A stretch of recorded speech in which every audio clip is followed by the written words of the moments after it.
Welcome to the CEC Report for the 1st of August. I'm Elisa Barwick and with me is Craig Isherwood. Welcome, Craig. Yeah, thanks, Elisa. And on this week's CEC Report, we have World Descending into Nuclear Replay of 1914 and Financial Crisis is Precursor to World War. So firstly, World Descending into Nuclear Replay of 1914.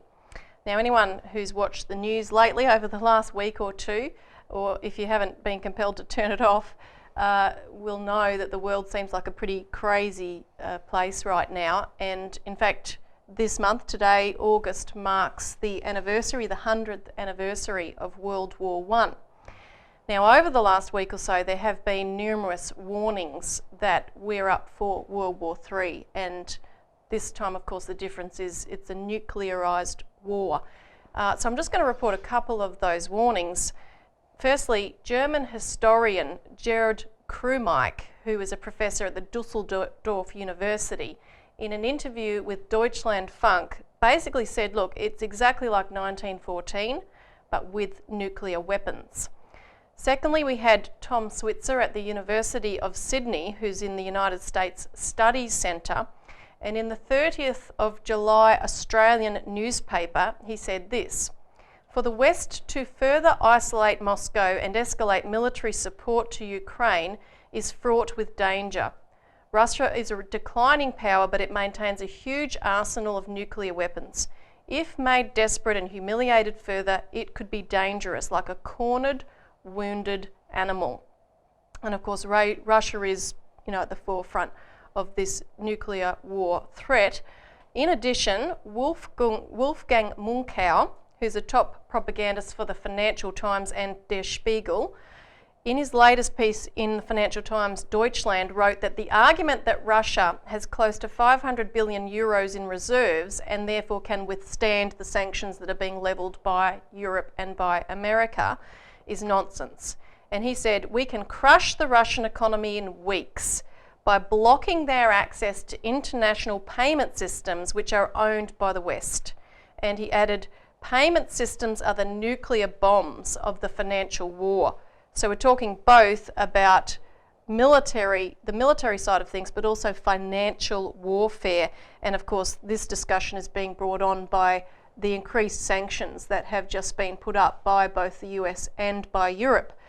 Yeah, I think it's important to notice that whenever the West is pushing like this, like in World War I, the precedence was the fact that the global financial system back then was in the process of disintegration, right? So what you have a war to bring on the sort of dictatorial powers necessary to be able to control their financial system, and that's what's happening today. We've talked many times on this program about the fact that we have a huge unpayable speculative debt bubble, which is made up of something in the vicinity of now, some sources say, $2 quadrillion worth of debt. It's completely unpayable. So unless there's a reorganisation top-down of the global financial system, this system will crash, and those that own this system, like the British and so forth, are now looking for other scenarios, and that is to push countries into war, particularly countries like Russia, because Russia is also looking towards China for other strategic alliances, which we'll no doubt say more about in this program. But Elisa, I mean, whenever you talk about putting sanctions on a country, they never work because they're always going to backfire on the countries to put them on.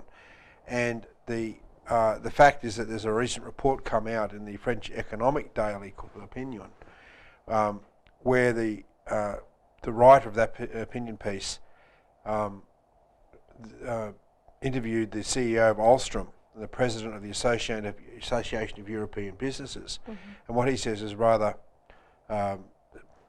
stunning. His name was Perogio. He said the policymakers should understand the consequences of more sanctions.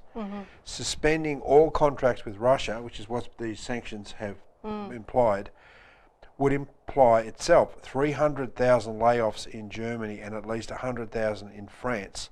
Europe represents 75% of foreign investments in Russia, and the EU is the first trading partner with Russia. And what's really more significant is this is not big businesses losing these jobs. This is what's called the Mittelstand of Germany, the middle small business, the small companies. The backbone of the German economy is going to be literally smashed by the policies being pushed forward by Obama and the Europeans to try and so-called contain Russia. I mean, the propaganda coming out all the time, Russia is trying to steal back Ukraine. You know, it's got an interest in running this interest in the eastern parts of Ukraine because it has these desires to expand its territories.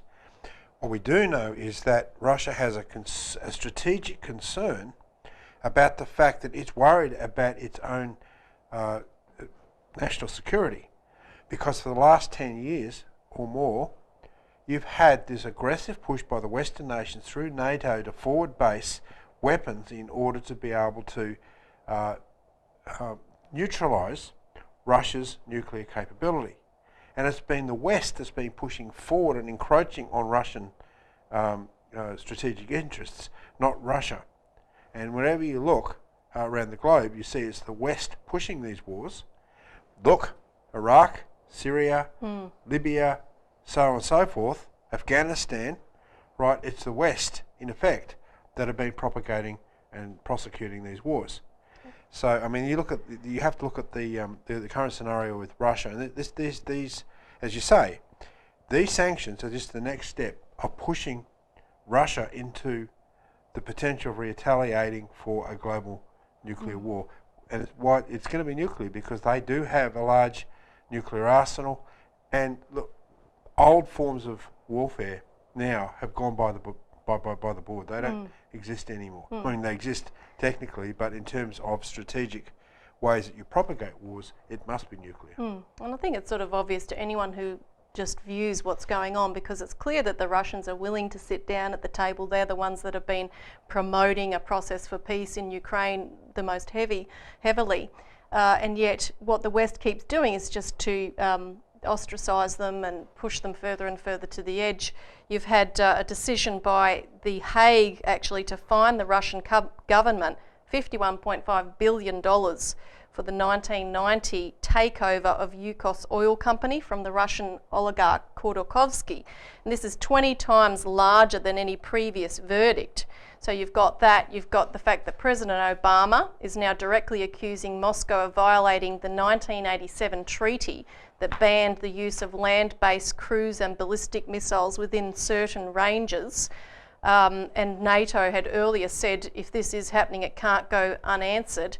And even just the demonisation of Putin, we'll put some of the images on the screen that have been coming out in some of the front pages of major media like Time magazine, etc., is just, there's no basis for it, and they're not actually laying out any basis for it. It's just literally war propaganda. But on the other side of things, in the United States, there is finally a sign that there could be a shift against this idea of permanent war, of all these wars that America's engaging in, as you mentioned a few.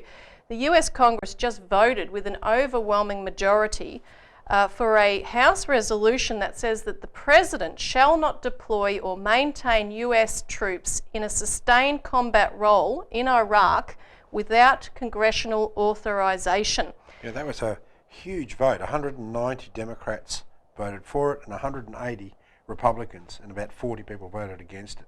So this was a bipartisan issue, which, as Mr. LaRouche and others have said, I think as actually Walter Jones actually said from the floor of from the House, he said, look, this re-establishes the principle in the Constitution that the President can't just go to war with anyone without getting the due authorization from the Congress. Which is constitutionally required, actually. And this actually goes back to, and overthrows and goes back to, the principles that were beginning to be overthrown at the end of 9/11, just after 9/11 took place. So you have this motion, and it's a very important motion, Elisa, as I've mentioned to some people, is because this is the sort of motion that is going to see Glass-Steagall passed in the United States. This is going to see the potential for Glass-Steagall to be brought in, because this particular issue is just one marker of the change that you've indicated. And this is a huge change, and it's not even been reported. Not just because we're down here in Australia, but even in the US media, it's not been reported because it is such a huge change. Yeah, and because basically since after 9/11, 2001, you had the ushering in of the Use of Military Force Bill. And there was basically no debate because of 9/11. We had to give the president the ability in the US to do this, that and the other that had to be done. But since then, of course, it's been impossible to wind back any of the things such as the surveillance, the drone killings, renditions, torture, the fact that you can just now put boots on the ground wherever you want, like places like Syria and Libya, without congressional authorisation. So now you finally have a backlash of people in the US Congress that are saying, hey, no, we've got to stop this now, this is going too far, because I think they can see the drive of all of these individual wars can build up, particularly when you're pushing the buttons of Russia and China, to a thermonuclear World War III very, very rapidly. Now, after the break, we're going to talk a little bit more about the parallels between today and World War I.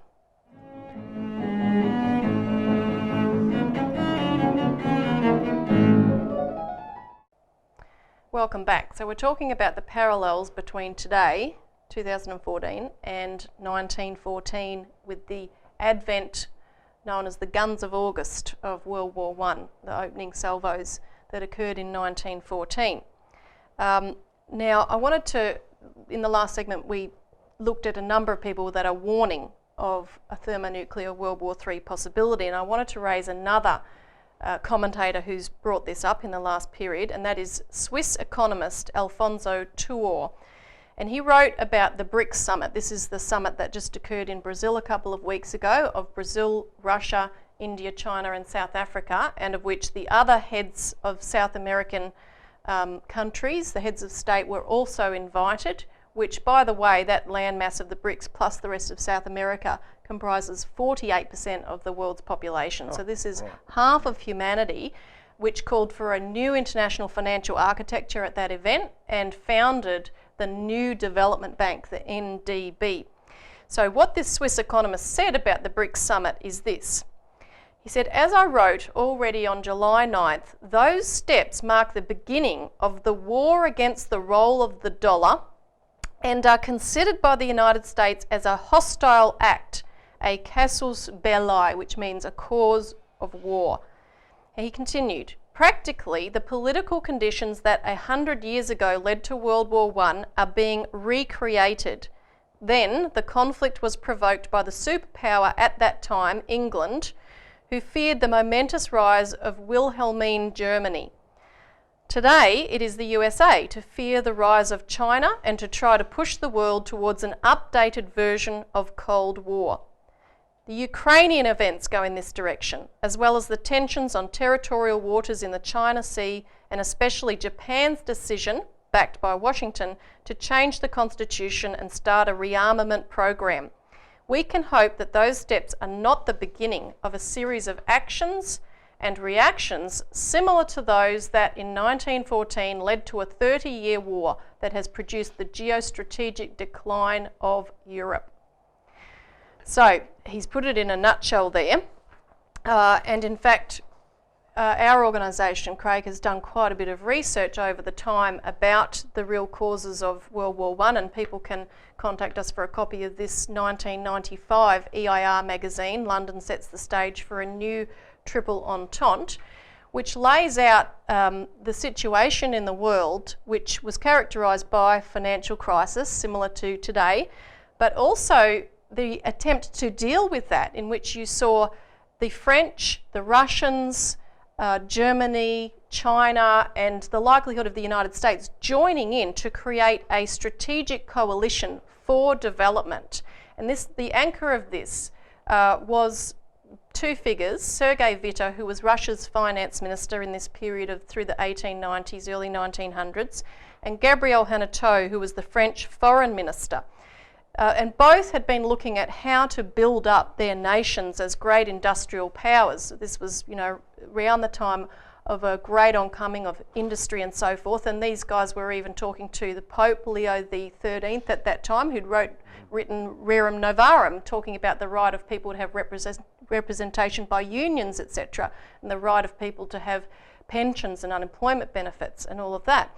And they'd even at this time, this concert of nations had created a Russo-Chinese bank. So again, parallels to today, and this was all a part of funding and building not just development programs internally within their own nations, but the Trans-Siberian railway lines, the beginnings of what we today call the Eurasian land bridge of linking Europe with Asia and so forth. So this was the operative plan. And of course the powers that be, the superpower at the time that fellow called it, was Britain, and Edward VII in particular. Exactly, and they could not allow this to continue.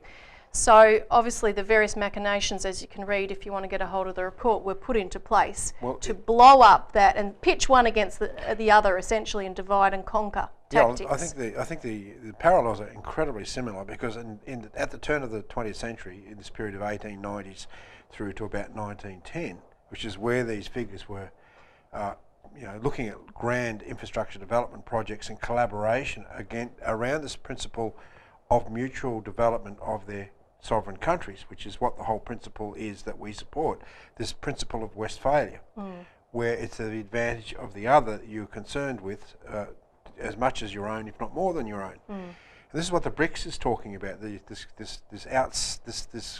outside of NATO/G20 grouping. It's talking about the actual sovereign development of nations based upon mutual development. Elisa, this is the old idea of the United States. This goes back to Quincy Adams. It goes back to the idea of Quincy Adams' foreign policy for the mutual development of sovereign nation states. Coming out of the defeat of the Confederates, by Lincoln, you had a great burst of optimism in the United States. And development. And it was built around that development, the Continental Railroad, for example. But it showed a principle of actual what can be done if you had a government that supported economic development. This became infectious. It went around the world. You had Japan getting involved, and of course it was transported into Germany, through into Russia and so forth.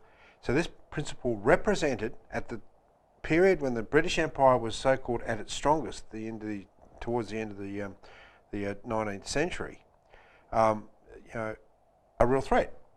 So they had to get rid of it. How did they do that? Well, through the various intrigues and so forth that brought about World War I, which devastated Europe. Instead of having a development for all human beings on the face of the Eurasian continent, we ended up with a massacre, genocidal wars, all provoked by the British Empire, by the likes of Edward VII.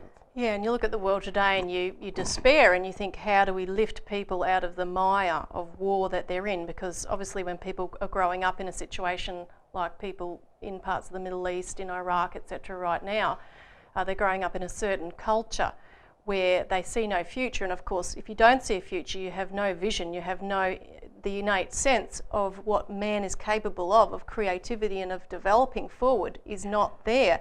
And just one thing that I was thinking of, because when China's been talking about building this new Silk Road, one of the lines they propose goes right through Iraq. So you can imagine an announcement to Iraqis, right, this is what we're going to do, we're going to build these projects, and what that would mean as the tenders are issued and as the jobs are proffered to put people back to work and working with their neighbours, because it's got to go through neighbouring countries. The same with water projects. So this is what is possible. But we first have to deal with what we'll talk about in the next segment, which is the financial meltdown. We need Glass-Steagall and the national banking facilities to get this underway. So we'll be back in a moment.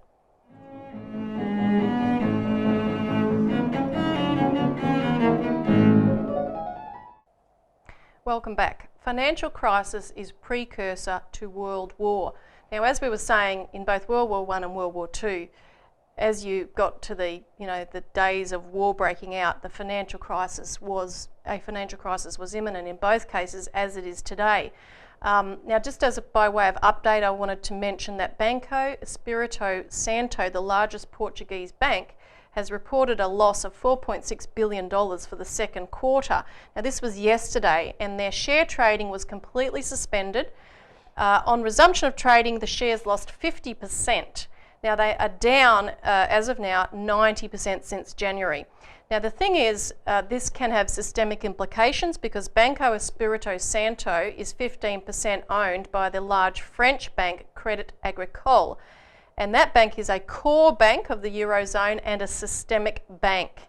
Now I'll also mention that Bulgaria's CCB, Corporate Commercial Bank, which went belly up last month, had just acquired Crédit Agricole's Belgian branch, and Crédit Agricole France had, prior to that, dumped a lot of its financial toxic waste onto that bank. Also, there are now vulture funds, the same vulture funds that have been buying up Argentina's debt and are trying to force Argentina to pay up. They are now buying up Spanish debt for 1 cent on the dollar. So there's a coalition of things transpiring in Europe right now. You've got Britain that is making the moves to bring its bail-in laws in the drive to have that through across the world by November and the G20 summit in Brisbane. Now there's been warnings of a rerun of 2008 in the immediate period. The head of Munich Re, the world's largest reinsurance group, told journalists that central banks' monetary policies will lead to another GFC. Daily Telegraph writer Liam Halligan wrote in The Spectator on July 26, "It strikes me, in fact, that the whole economic shebang is balanced on a cliff edge." But as a result of people seeing this for what it is, there is a revolt happening in Europe at the same time against austerity. I mean, the Ukrainian government, we all heard because we're following the news in Ukraine with MH17, fell over the last week or so. And this was because the president was trying to ram through deep economic cuts that were demanded by the IMF. The Bulgarian Prime Minister resigned. His government fell after only a year in power with their inability to deal with the economic and the banking crisis. There's been a committee formed in Italy to create a referendum against austerity, which will collect 500,000 signatures in the next couple of months, and the leader of that is a pro-Glass-Steagall figure. And Greece, all of these countries, it's getting worse, but one example that struck me in Greece was a quadriplegic lady she died after her power was cut off because she hadn't paid her bills. And I mean, the power company just announced another 11% increase in power, so people cannot do this. Now, we're seeing the same austerity though here in Australia, right, Craig? Yeah. And in fact, we need to move against this. The Financial System Inquiry is discussing ways to deal with our financial situation, but they're looking at ways that will hurt the people as opposed to the banks. I think, Elisa, look, from everything you outlined, the bottom line is that the intention for austerity is coming to Australia, and you see that right throughout the Hockey-Abbott budget. But more importantly, that the amount of debt in our system, the globalisation of debt, is so great, it can't be solved by any other way other than eventually the government of this country getting the legislative power to be able to take people's deposits in order to prop up our too big to fail banks. Now, the Murray Financial Systems Inquiry has been looking into this and basically proposed the question, what can we do? What areas of banking can we actually get our hands on in order to be able to solve the problem of systemically important banks? And what they're proposing is, indirectly, in bankers speak, that they have the power to legislate bail-in. Now, we need people to go to our website to look at this and put their own submissions in, saying no to bail-in. Have a look at the previous CEC reports, so they go into this in detail and literally submit their own report. So follow the instructions. There'll be a link on the screen, and it's very straightforward. It doesn't have to be long. We don't want bail-in, we want Glass-Steagall is all you need to say. They're inviting comment. They're even going to be holding public meetings over the next month. So find out more on our website and tune in again for next week's CEC report.